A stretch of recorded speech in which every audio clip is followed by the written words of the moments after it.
Today, we're turning milk into wine.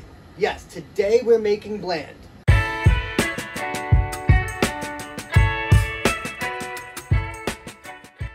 Yes, so this is going to be a new Blaand video. I'm calling it Blaand 2023. And the reason for it is, I really like Blaand. And I thought it was a really great recipe and really great concept. And I liked reading about it and learning about it. And honestly, it's really good. Now, what it is fermented whey, or the byproduct of milk when you're making cheese. So you know when you make cheese, you get the curds and whey? This is removing the curds and taking that whey and fermenting it. And I made this recipe a lot of times, and I have a few videos where we've made it, but I think restarting it and going back to the basics and making it just a traditional, easy, stripped down Blaand is the way to go here. Now, there's a few things I need you guys to keep in mind while going through this journey. One, you need to use whole milk. You can't use skim. You can't use 10% or 2%, whatever it is you have. You have to use whole milk. Two, if you live in a city like me and you only have homogenized and pasteurized milk, well, it's not the best. It doesn't really work the way you need it to. Because no matter what I do to this, I'm never going to separate it 100%. It's been through some stuff. It's going to stay in its milky form. But I can remove some. And I'm going to remove what I can. Now, I'm just going to be really straightforward with this because I don't want to create false expectations. You have to know what you're brewing and what's going to happen. Some people hate the way least looks at the bottom of a fermenter, and therefore can't really ferment beer and wine and mead and that kind of stuff. Some people, myself included, I drink a lot of kombucha. Love this stuff. Cannot make my own. I've tried. I can't get past the SCOBY in my mind. When I see it, I can't drink it. Like, I know that sounds weird unless you're in the same boat as me, which if you are, great, you understand. I just find that it looks gross, and I know it's weird, and it's who I am as a person, but I've tried several times, and I never have successfully created kombucha that I wanted to drink. But I can go to the store, buy a bottle, and I'm fine with it. With this, because there's curds, because it's curds and whey, well, you have to keep in mind, some of those curds are going to fall out of suspension while brewing it. And you're going to get a layer at the bottom that almost looks like yogurt. It's going to be a mixture of the yeast and all the other byproducts that fall out of suspension, but it's going to look a little bit like yogurt. If you can get past that, you're going to create an incredible brew you're going to really like. Blaand tastes very much like a white wine. It has a natural sweetness to it. It's awesome. Have you ever heard of the land of milk and honey? Well, Blaand. Like, this is the best way I can put it. It's so worth doing. It's so worth going through the steps. As long as you're aware that at some point there's going to be a yogurt-like substance at the bottom of your fermenter, and you might get some curds on some of your equipment you're going to have to clean off. I think it's a very minimal deal, but I think it's important you're aware of that before you go into this. Now, besides that, I have a list of ingredients you're going to need today, and it's not much, but I will put it right here. And, just like magic, so before we could start making Blaand, we first need to make whey. Now, not make whey, that's a really bad way to put it. We're going to have to separate the curds and whey in the milk. Now, as I already stated, I live in New York.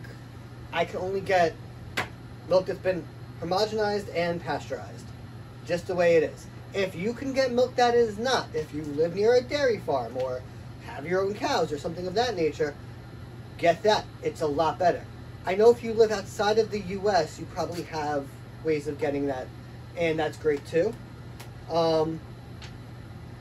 It kind of is what it is. This milk is never going to fully separate, no matter what I do to it. So, there you go. Now, with that said, there is going to be a lot of loss in the whey making process. I want to have a gallon of product at the end of this. If I start with a gallon of milk, I'm going to have much less than a gallon of whey at the end. So I'm going to start with 2 gallons of milk. you could get by with 1.5 gallons, but I'd rather have a little bit more and have extra than not have enough and get stuck in the middle of the process. We're going to put it into a pot that can support 2 gallons of milk. And next, I'm going to add the juice of 2 lemons. When I'm making whey, I typically want to add 1 lemon's worth of juice to 1 gallon. So if you're scaling this up, I would follow it that way. Now, I also want to put out that you can use liquid rennet, which is a cheese-making product. It's an enzyme, and it will do the same thing. It'll separate the curds and the whey. In some regards, a little bit better, but if you don't have access to it, you don't have to buy it. Lemons will work.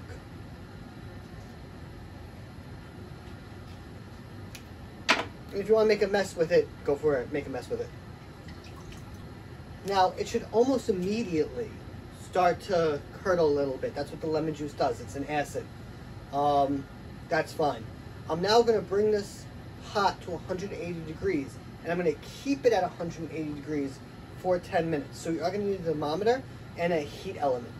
After that, I'm going to strain out the curds and whey into pitchers, and once I get to that step, I'll be right back here.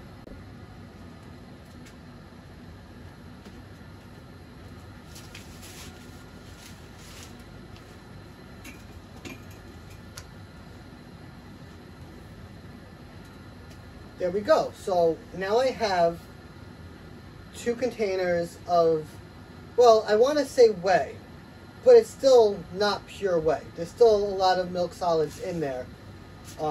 It's just, you're not going to get much more of the milk in its current state. And it's still around 160 degrees at this point. So it's still cooling down. Now, that's way too hot to pitch yeast into to make a fermentation happen. However, it's not the only thing I'm doing today. Part of what I'm doing is incorporating honey into it. So let's get a scale and weigh out 3 pounds of honey. Now, I want to take a moment and talk about lactose. Lactose is naturally in milk, and it's a non-fermentable sugar. When you separate curds and whey, even successfully, sometimes it's not so successful, the lactose tends to stay with the whey, which means there should be lactose in this. So if you're lactose intolerant, be mindful of that. This might not be the best beverage for you to consume. Now, I'm going to try to counter that by adding amylase enzyme, which normally would just convert starches to different sugars. Follow so far? Good. Now, the whole reason I did that is I read a whole study that suggests it will also convert lactose. So I want to try it. Here's the thing though. I've made a lot of different blends, and they've always ended at 1.000. I haven't had an extra amount of gravity in it. And that to me is weird, because if the lactose stays in the whey and we ferment it, what happens to it? With that said, I'm not sure that the lactose does throw your gravity off or even contributes to it. So I'm going to take a hydrometer reading of the whey when it cools down just a little bit more, and we're going to see, does it affect? And in the meantime, I'm going to take some of my very hot whey, and we're going to mix this honey in.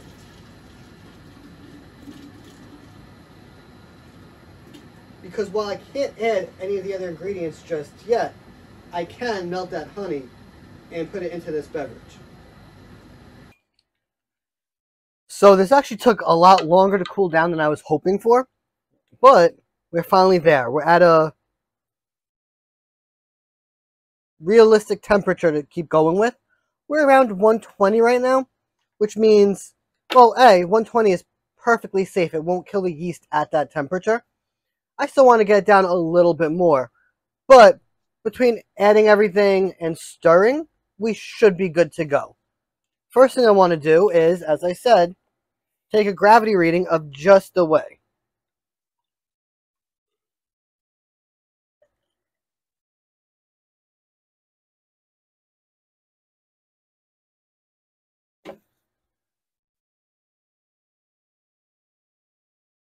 We're at a 1.020, so that's absolutely the lactose.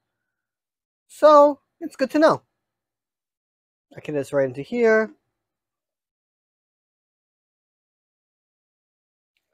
Now, I'm going to be a little bit greedier with this particular brew, because a lot of the milk solids that are still here are going to settle out. It was doing it a little bit at the bottom over here. And what you'll see is it'll start to rise to the top, and then it will all sink, and it will fall to the bottom. Is okay. Now, I say it's okay because we're making a fermented product, which means there's going to be alcohol present in this the whole time, and we're essentially fermenting the milk solids themselves, which you could use to make a fermented cheese, which is interesting, but not really what I want to do. However, it's something to consider, something to think about, but not too much. Next thing I'm going to do is add my fermento, the yeast nutrients of choice for this one. And as I said, a little amylase enzyme, which I'm only adding because I'm curious. I want to see if it helps convert the lactose into sugar and ferment out.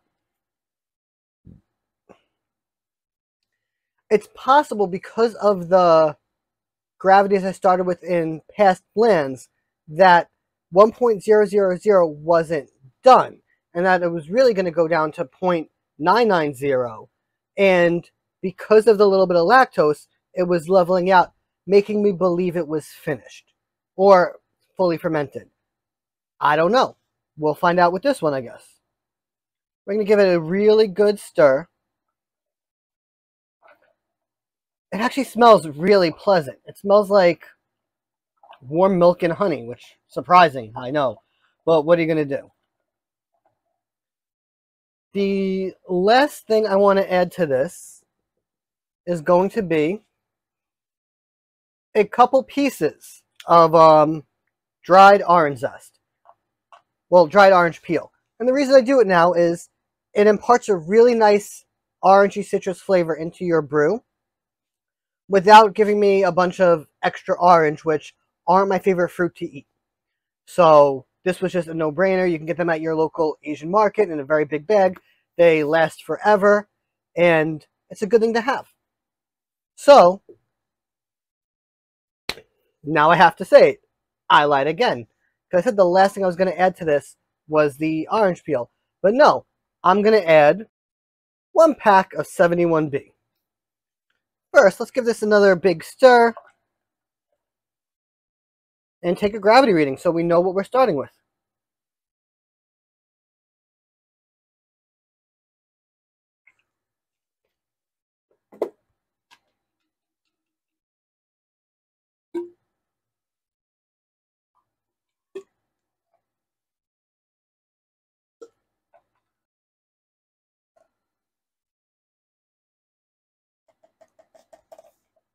And cool, so we're starting at a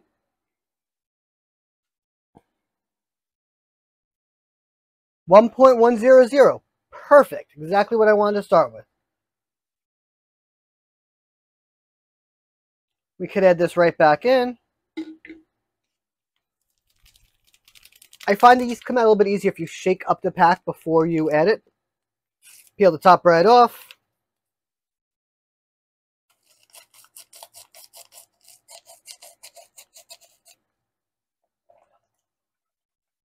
Now, like always, this should start up within 2 to 24 hours from now.